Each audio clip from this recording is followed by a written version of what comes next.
सह नौ भुनक्तु सह वीर्यं करवावहै तेजस्विनावधीतमस्तु मा विद्विषावहै। ओम शांति शांति शांति।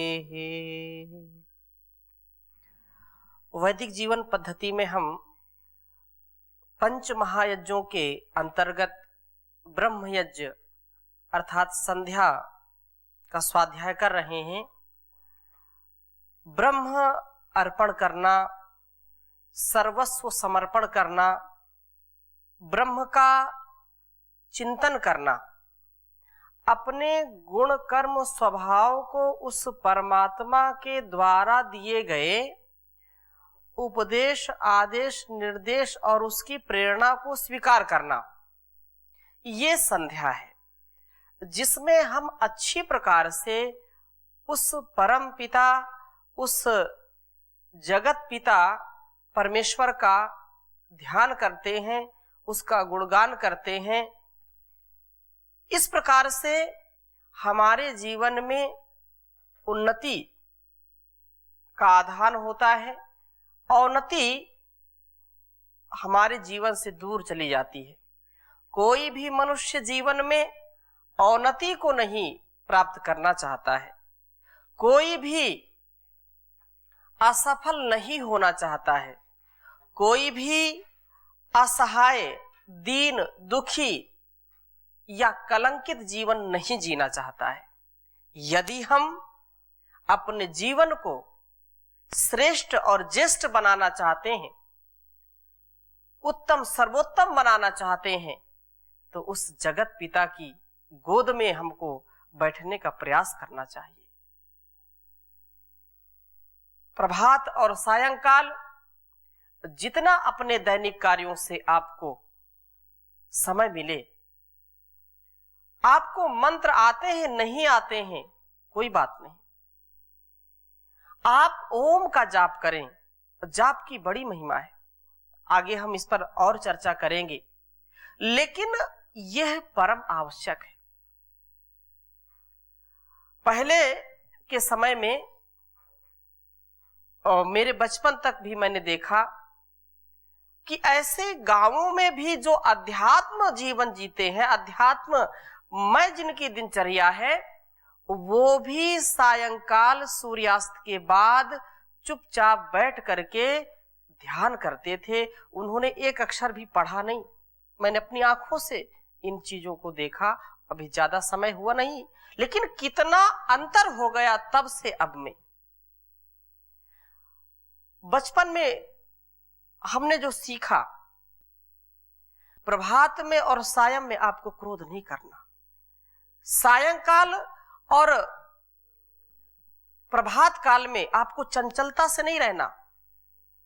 कितना महत्व था। आप जो है चिल्ला नहीं सकते थे, आप ज्यादा जो है तेज आवाज नहीं कर सकते थे। यहां तक कि जो है हमने ये भी सीखा माताओं से, और मेरी जननी भी इस बात को कहती थी, शाम को ताली मत बजाया करो। कभी बचपने में कहीं तो ताली या कुछ ऐसी बातें जो अशांति फैलाने वाली होती थी, तो उनको जो है बड़े समझाते थे कि ये संध्या का समय है, इस समय ऐसा नहीं करते। अर्थात कितना जागरूकता हमारे पूर्वजों में थी कि सायं के समय आप देखिए कि वनस्पतियां भी बिल्कुल शांत हो जाती हैं, पक्षियों का कलरव भी शांत हो जाता है।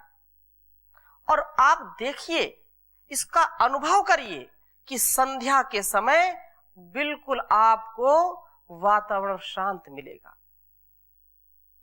बहुत ही, आप वृक्ष को देखिए, बिल्कुल शांत, हवा भी उस समय शांत हो जाती है।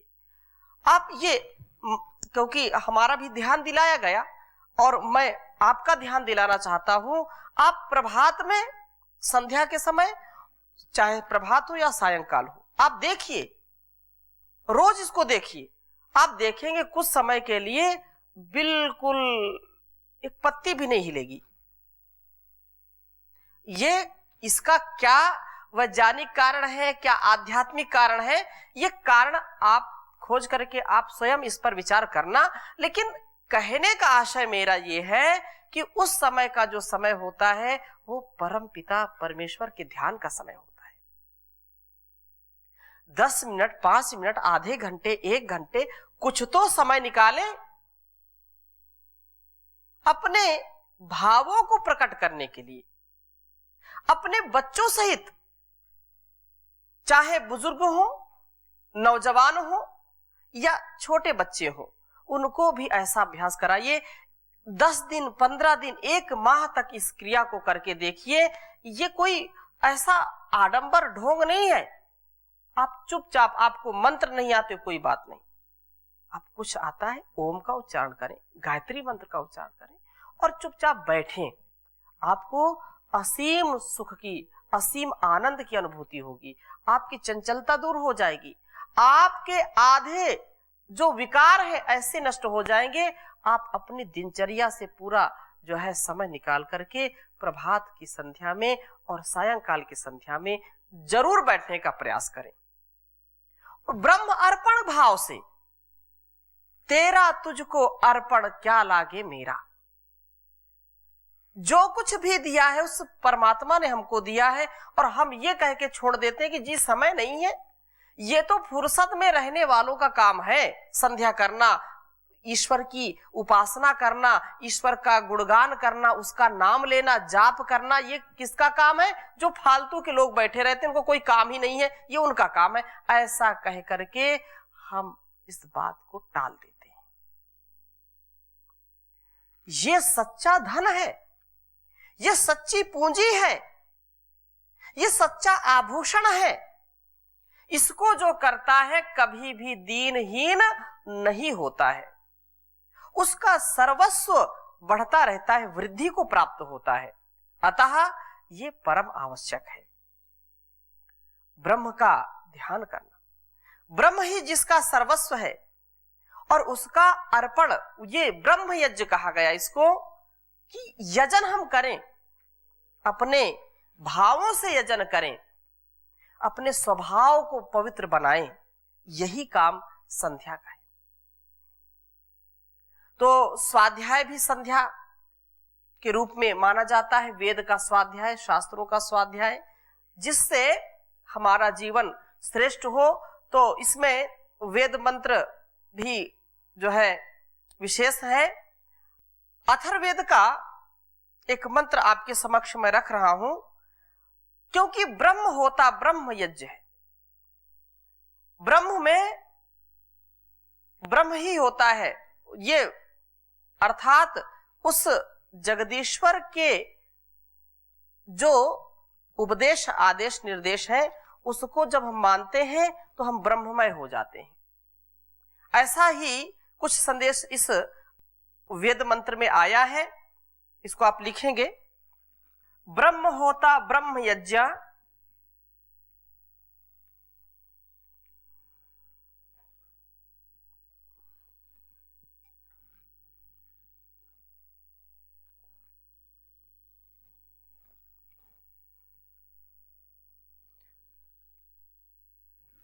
ब्रह्म होता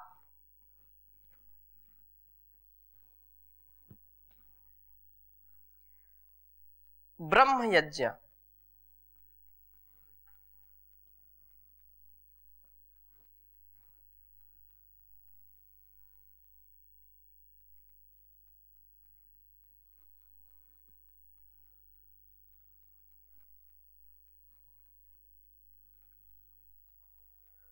ब्रह्मणा सर्वोमिताः,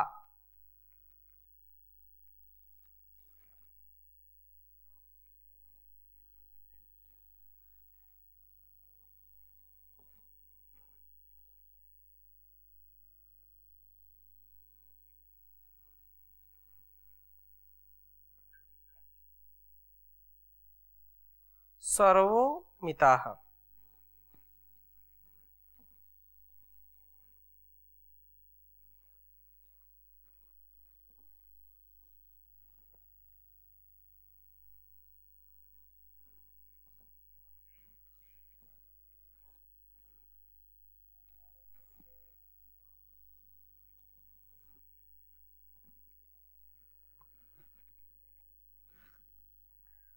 अधर्युर्ब्रह्मणो जातो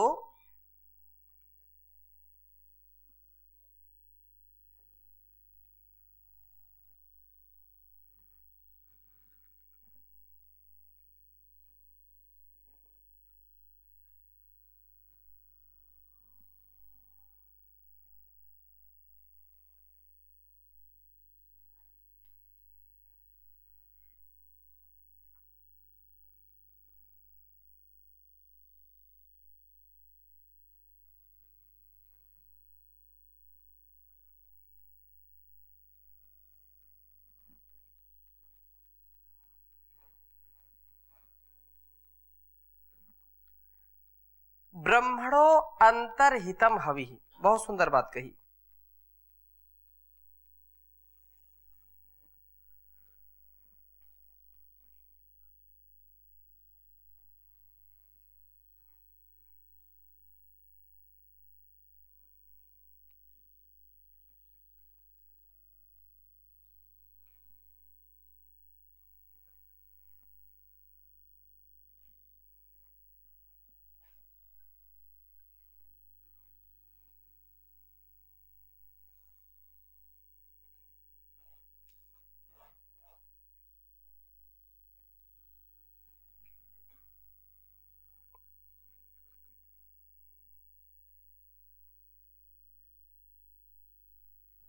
उच्चारण करेंगे एक बार।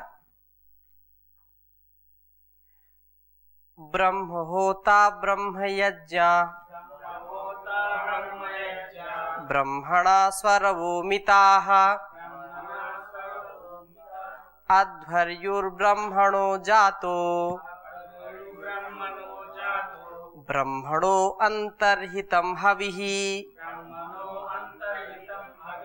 ब्रह्म होता ब्रह्म यज्ञ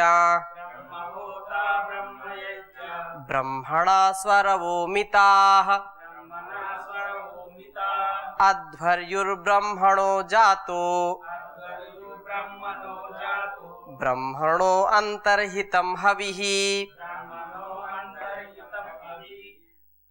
बहुत आत्म साध करने वाली बात है। कहा कि ब्रह्म यज्ञ में ब्रह्म होता है, अर्थात ब्रह्म ही होता, ब्रह्म ऋत्विक होता है। यज्ञ ब्रह्म यज्ञ, इस यज्ञ का नाम भी इसलिए क्या है? ब्रह्म यज्ञ। ब्रह्मणा स्वरो मिताः, ब्रह्म रूप यज्ञ स्तंभ है। जो हम ब्रह्म यज्ञ करते हैं वह स्तंभ है। अधर्यु, निश्चित रूप से अधर्यु ब्रह्मणा जाता है। इस यज्ञ का अधर्यु भी ब्रह्म की पूजा के लिए वर्ण किया जाता है। और ब्रह्मणा अंतर्हितम हवि, ओंकार गायत्री आदि मंत्र रूप हवि भी ब्रह्म को ही समर्पित की जाती है। कहने का आशय ये है कि जो 5 महायज्ञों का विधान किया गया है, उन 5 महायज्ञों में जो सर्वप्रथम यज्ञ है वो क्या है? ब्रह्म यज्ञ है।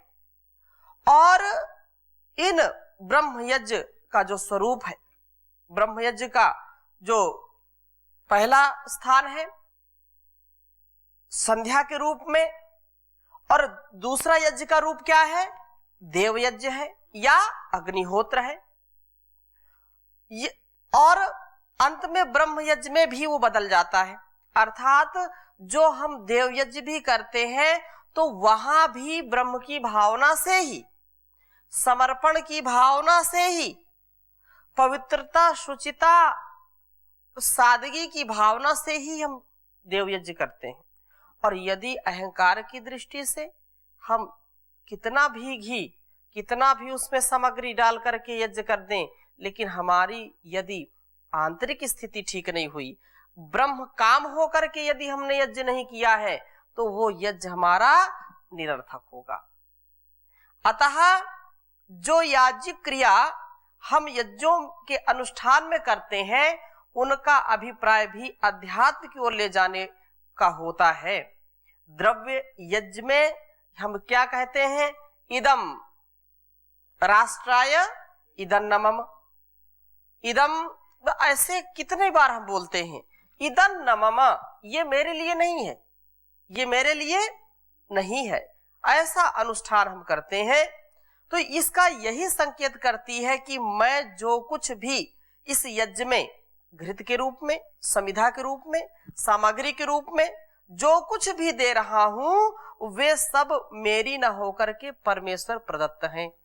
और ये मेरे लिए, यद्यपि मैं संसार में हूं तो वो चीजें मेरे लिए भी हैं, लेकिन वहां पर देने का भाव ये है कि ये मैं राष्ट्र के लिए समर्पित कर रहा हूं, संस्कृति और संस्कारों के लिए समर्पित कर रहा हूं, आरोग्य के लिए समर्पित कर रहा हूं, ना कि अपने स्वार्थ के लिए।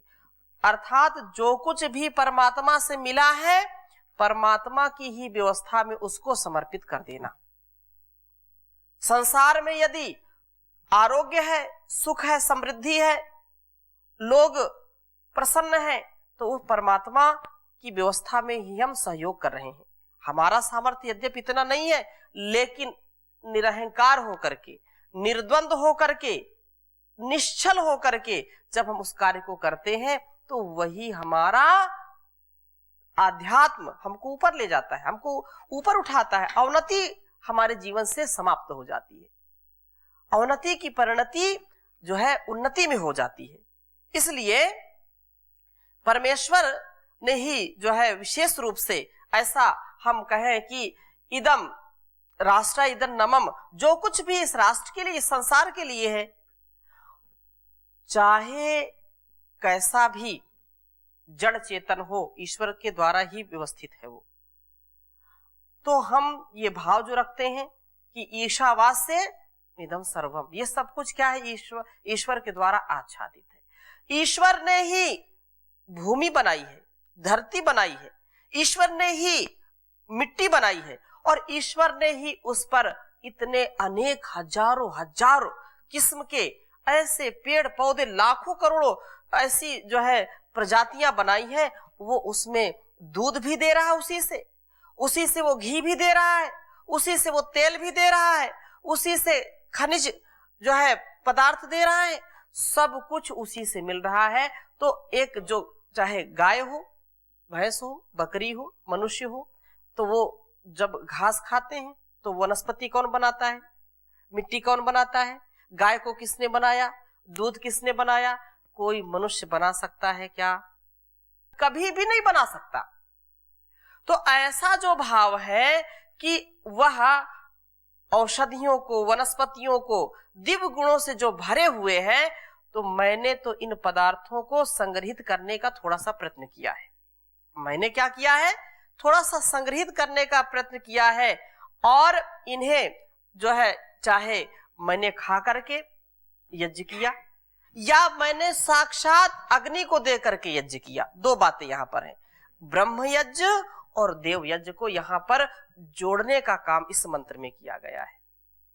यदि मैंने उन औषधियों को, उन जो है दिव्य पदार्थों को ग्रहण किया है, तो मेरे अंदर भी यज्ञीय शक्ति आ गई है, मेरे गुणकर्म स्वभाव में यज्ञ आ गया है, मैं दूसरों का कल्याण करने वाला बना हूं। और वही चीज जब हम अग्नि में डालते हैं, तो यद्यपि मुझको भी मिलती है, लेकिन मेरे साथ साथ इस पूरी समष्टि को भी मिलती है। वो पदार्थ जब अग्नि में पड़ता है, तो हजारों गुना उसका प्रभाव बढ़ करके इस लोक में सर्वत्र फैलता है। और मेरे अंदर जो गया है, उससे मेरे में बोलने की शक्ति, मेरे में बैठने की शक्ति, चलने की शक्ति, कर्म करने की शक्ति, जप करने की शक्ति मिली है। तो वो भी परमात्मा की ही द्वारा तो मिला है। ब्रह्म के द्वारा ही ब्रह्म मैं हुआ हूं, ब्रह्म ने सारी चीजों को दिया है, तो मेरा यह परम कर्तव्य है कि ब्रह्म के लिए थोड़ा सा मैं समय निकालूं, समय निकालें हम उसके लिए। ये ना कहे कि समय नहीं है, सब कुछ उस विधाता ने दिया है। यद्यपि उसको क्या देंगे हम, हमारा क्या सामर्थ्य, उसको क्या दे सकते हैं? कुछ भी नहीं दे सकते। बाकी हम लेते ही हैं। संध्या में भी बैठेंगे तो हमको कुछ मिलेगा ही मिलेगा। अगर अपने जीवन को श्रेष्ठ बनाना है तो ब्रह्ममय बन जाए हम। इसलिए जहां जनहित की भावना से, लोकोपकार की भावना से यज्ञादि उत्तम कर्म किए जाते हैं, वहां संसाधनों और दूसरे उपकरणों की आवश्यकता होती है। परंतु जब ईश्वर ने ही सब पदार्थों की रचना प्रकृति के परमाणुओं से की है, तो उसको प्रसन्न करने के लिए घी सामग्री, पुष्प, धूप आदि तुच्छ प्रतीत होते हैं। मेरे अंदर के जो भाव हैं वो उसको क्या दे सकते हैं? केवल मेरे लिए वो भाव वापस आते हैं। यह बात अलग है कि परोपकारक कर्मों से चित्त की शुद्धि होती है। यदि मैं संध्या करूंगा, ईश्वर की उपासना करूंगा, तो मेरा चित्त शुद्ध होगा, मेरा जीवन शुद्ध होगा, उससे परमात्मा को कुछ मिलने वाला नहीं है। और कुछ लोग जो ऐसा तर्क करते, अच्छा वो अपनी स्तुति प्रार्थना उपासना करवाएगा तो प्रसन्न होगा, ये तो उनकी अल्पज्यता है। ऐसा कभी विचार नहीं करना चाहिए। ब्रह्म यज्ञ के लिए यज्ञ के पात्र बदलने होते हैं। और इस यज्ञ में जो हम ब्रह्म यज्ञ करते हैं, इसमें यज्ञ जो होता है, अधर्यु यज्ञ के पात्र, घृत सामग्री आदि सभी ब्रह्म ही है। जो भी मेरे अंदर अन्य पात्रों का जो है उपहास करना मात्र है कि ये संसार में जो चीजें सामग्री के रूप में मिली, संसाधन के रूप में मिली हैं, वो भी कहां से मिली? परमेश्वर से मिली है। जहां प्रतीक दिखाई दे वहां पर प्रत्यनीय, अर्थात इस प्रतीक से किस विषय का संकेत जान होता है, यह जानने पर अंतिम लक्ष्य ब्रह्म की जो है प्राप्ति विदित होती है। प्राण अग्निहोत्र उपनिषद में मानव शरीर की तुलना यज्ञ से की गई है। मानव शरीर की तुलना किससे की गई है? यज्ञ से की गई है। इस शरीर की आत्मा यजमान है। अब मुख्य बात समझिए, एक तो संसार में हम जो लौकिक यज्ञ करते हैं उसका तो गुणगान आगे करेंगे, लेकिन इस मंत्र से क्या हमको शिक्षा मिलती है, क्या सीख मिलती है, ये अनुकरणीय है। यह शरीर जो है, इसमें आत्मा क्या है? यजमान है। बुद्धि पत्नी है। चित्त होता है, हवन करने वाला है। दाहिना हाथ सुरवा है। फिर से समझिए, आत्मा इसका क्या है? यजमान है। बुद्धि इसकी पत्नी है, क्योंकि बिना पत्नी के यज्ञ होता नहीं ना। तो कोई भी आत्मा बिना बुद्धि के कार्य करती नहीं है, क्योंकि उसका ये प्रमुख साधन है। स्वामी कौन है? यजमान कौन है? आत्मा। बुद्धि क्या है? इसकी पत्नी है। चित्त इसका होता है। हाँ, और दाहिना हाथ श्रुवा है। केश इसके दर्भ हैं। कर्मेंद्रियां समिधाएं हैं और त्याग दक्षिणा है। ज्ञानेंद्रियां यज्ञ के पात्र हैं। जो ज्ञानेंद्रियां हैं वो क्या है? यज्ञ के पात्र हैं। ये ज्ञानेंद्रियां न हो तो हम कोई अच्छा कार्य कर पाएंगे क्या? कान ना हो तो हम सुन पाएंगे क्या? सुन करके ही तो कार्य करते हैं। कोई हमको आवाज देता है तो बुलाता है, हम सुनते हैं तो जाते हैं। अभी उपदेश हमको सुनना है और ये इंद्रियां काम ना करें, कान काम ना करे, तो क्या अच्छा कार्य कर सकते हैं? यदि ये बोलने का काम ना करे हमारी जिह्वा, तो हम बोल सकते हैं क्या? तो हम किसी को गीत सुनाना चाहे सुना सकते हैं क्या? किसी को उपदेश करना चाहे कर सकते हैं क्या? नहीं कर सकते हैं। तो ये इंद्रियां क्या है इसके? यज्ञ पात्र है। ज्ञानेंद्रियां यज्ञ के पात्र हैं। यजमान आत्मा ब्रह्म यज्ञ में वासना रूप पशुओं को ओंकार के यूप से, अर्थात यूप जो है खंभा होता है, तो यह यजमान आत्मा ब्रह्म यज्ञ में वासना रूपी जो हमारी वासनाएं हैं, इस सांसारिक भोग की जो तड़प है, जो पिपासा है, व्यक्ति प्यास से परेशान है। किसी को धन की प्यास है, किसी को जो है भोग की प्यास है, किसी को पद की प्यास है, किसी को प्रतिष्ठा की प्यास है। सब लोग जो है प्यासे हैं। कामनाओं की जो प्यास है वह एक हमारे इस आत्मा के लिए विशेष रूप से उसको वो पशु के समान है। उसको ओंकार के यूप से, ओंकार के जप के खंभे से उसको बांध दिया। उस पशु को, जो वासना रूपी यूप जो है पशु है, उसको ओंकार के यूप में बांध दिया।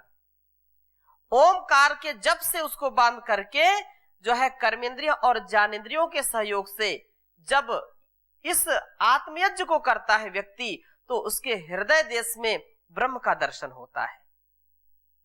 ये यज्ञ है, सारा शरीर यज्ञमय है, ये यज्ञमय है। इसलिए इस बात को विशेष रूप से हमको समझनी चाहिए कि ब्रह्म का ध्यान करने के लिए हम जो है ब्रह्म हो, हमारे अंदर का भाव विस्तृत हो, बृहत हो, संकुचित ना हो। जहां पर विस्तार है, जहां पर बृहत्ता है, वहीं पर विश्वास है, वहीं पर व्यक्ति का विज्ञान है। ऐसे हम भावों से प्रभात में और सायंकाल में संध्या करें, ब्रह्म यज्ञ करें। संध्योपासना से हमारे अंदर असीम सामर्थ्य की प्राप्ति होती है। तो इसकी चर्चा और अगली कक्षा में हम करेंगे। अभी यहीं पर विराम देते हैं। ओम शांति शांति शांति।